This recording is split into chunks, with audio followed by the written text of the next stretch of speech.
Hey guys, this is Camfree15 back at it with another video for you guys, and I'm back discussing another season 2 episode review of Arifureta. This episode was pretty good. I enjoyed it, especially the funny scenes of my boy Hajime looking at the women of his party sweating, and Kaori, well. She wants that kiss from my guy. Anyways, let's get into this week's episode. So let's go. Now, obviously, the last episode developed the fact that our boy and his party needs to go to the city to obviously help these people with their contaminated water. And we get there, the city looks kind of like a barren wasteland because there's nobody doing anything because everybody's like obviously poisoned and stuff like that. Now they end up meeting Biz's father, who was the guy that we saw the end of the last episode, and we also see this room where there's other sick people in it. Now Shea and Kaori, for the time being, they were dealing with the sick people. Kaori was kind of healing them, and Shea was just getting the supplies they needed to nurse these people back to full health, while Yue actually gives the people a nice set of fresh water that is literally gonna last them for, like, they said, a long time, essentially. So yeah, now we cut over to the Oasis part of these things, and Hajime is trying to find out what's causing this whole polluted water. So he throws some grenades in there, and the more grenades he throws, I found it funny because the chief was like, whoa, what are you about to do, and stuff like that. And then lo and behold, this purple, I'm guessing poison slime, came out and started attacking Hajime and the others.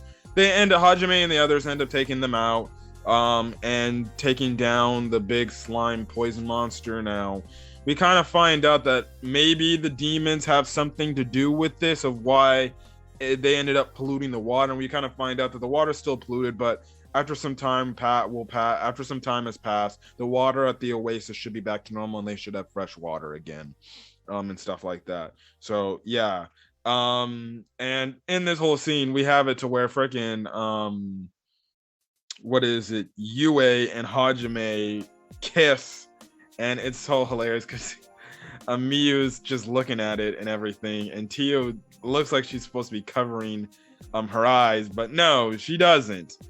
And the thing is, we find out that, well, guess what?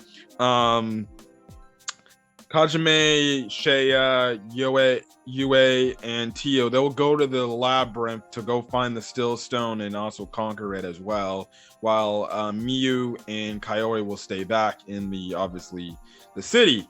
But what I found it super hilarious is the fact that Miyu's like, because Hajime and Kaori's kind of having a moment and everything, Kaori's like, just make sure you come back to me safe and have sound and everything, because we know that Kaori is in love with our boy Hajime.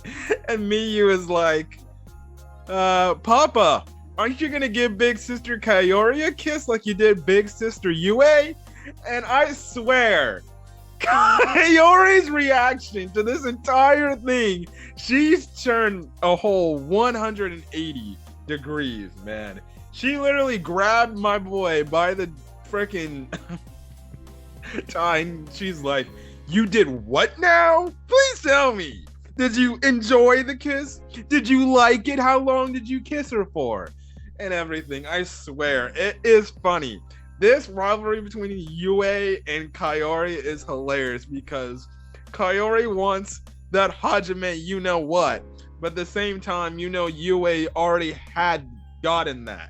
And my girl Kaori is just trying to step up. I also found it funny how Shea, because she also likes Hajime, is like, wait, you kissed? Why didn't you do that with me? It's hilarious business. I love the banter between the freaking girls. And then even Muse had to come in and say, can daddy kiss me too? I'm like, Lord have mercy. if this show goes on long enough to where Mew actually ages up and then is a very attractive girl, it's going to be freaking crazy. So, oh my, the banter is hilarious.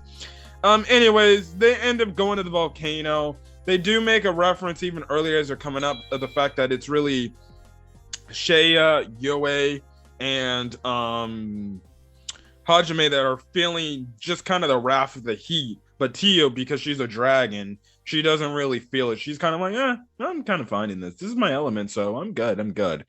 Now they do find some still stone in this said dungeon, but it's only like little pebbles bits. So they go in deeper to try to find more. They run into this bull that's literally got lava all over itself. And we have our girl Shea.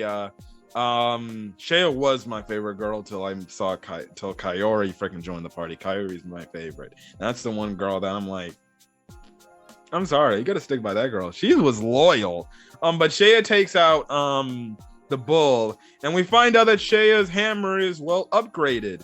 From the standpoint from when we last saw her use the hammer, and we find out that obviously Hajime did some updates to the hammer. The fact that essentially how it works is when Shea uses her hammer, the mana that's implemented into it is turned into kinetic energy to take out obviously these bad guys.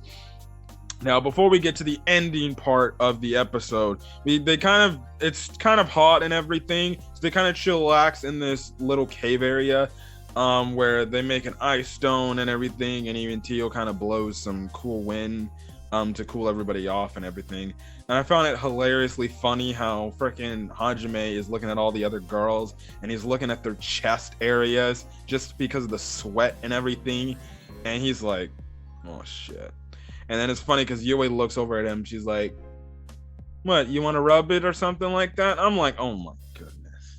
But this guy was looking at Tio, and he had to quickly like, hold yourself, buddy. Hold yourself. I know she's very attractive, but I don't like the pervert. But at the same time, her body's too...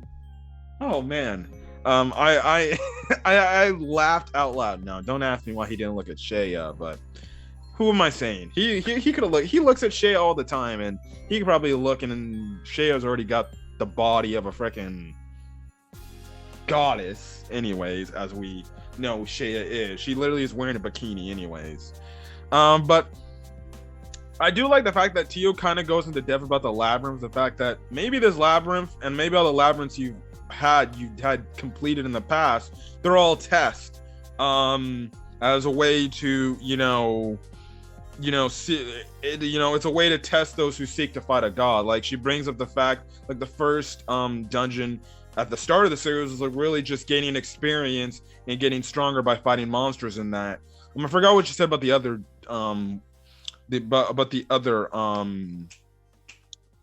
the other dungeon, and then she said maybe this dungeon's test is enduring the heat and staying composed, or dealing with this intense heat. But the thing is, can you stay composed in doing that? Which is a pretty good question to ask. Maybe these labyrinths are all some sort of test given to said people who try to complete this labyrinth. Anyways, they end up getting to the bottom, I guess the lowest they can get to at this point, because they take these lava waterfall things, and they end up fighting these lava snakes. But we kind of find out there's also this island behind them, and they can't really get to the island because these snakes are protecting them. And the thing is, they have to take out these snakes like magic crystals or mana crystals within them. And on the island, there's these gems that break off for each of the snakes that are destroyed. And they find out, well, there's 100 gems. That means you have to take out 100 snakes and everything. So they all do that in an effort of teamwork. Again, funny business, the fact that, the girls are competing, the fact like, oh, whoever wins this competition, we get to ask Hajime to do whatever we want with him and stuff like that. And Hajime is like, when did we ever agree upon this? I found it hilarious. I found it funny and everything. But they finish off the snakes, but then the episode ends off with this big blue blast hitting Hajime. And obviously Yue is like, Hajime! And that's where the episode ends off. So I don't know what's happening next. It's gonna be very interesting to see what happens next. But I thoroughly enjoyed this Arifureta episode. And look, some people may say, listen, it's just your freaking fan servicey just anime that has a dude with a party of harem girls and stuff like that. It's just an average anime. Look, I thoroughly enjoyed season 1, and I am enjoying this. Like I said, in my season 1 review, I compared this. This is honestly giving me, now looking back at it, especially when I first watched it in season 1, not too long ago, I'm like, this really gives me How Not to Summon a Demon Lord vibes. Just from the standpoint, it's just a darker tone. Even though this past season of How Not to Summon a Demon Lord, it got pretty dark in terms of the priestess and stuff like that. But listen, I enjoyed Arifureta, and that's my favorite one. But listen, if you're not I guess cool with it, well then hey, that's you. But other than that, that's all I gotta say. So I'm gonna get out of here. If you guys like the video, leave a like, put in the comment section your thoughts on this week's episode of Arifureta. Did you like it? Did you not like it? Yada yada yada. Again, do not post spoilers for whatever happens in the future, because I know it has an adaptation of it, or a manga, or a light novel and stuff like that. As well as hit that subscribe button if you want to get more Arifureta content, as well as any other Winter of Anime 2022 content, as well as any other anime I upload to the channel. Other than that, guys, I'm gonna get out of here, guys. So till then, guys, I'm gonna catch you guys later. Peace.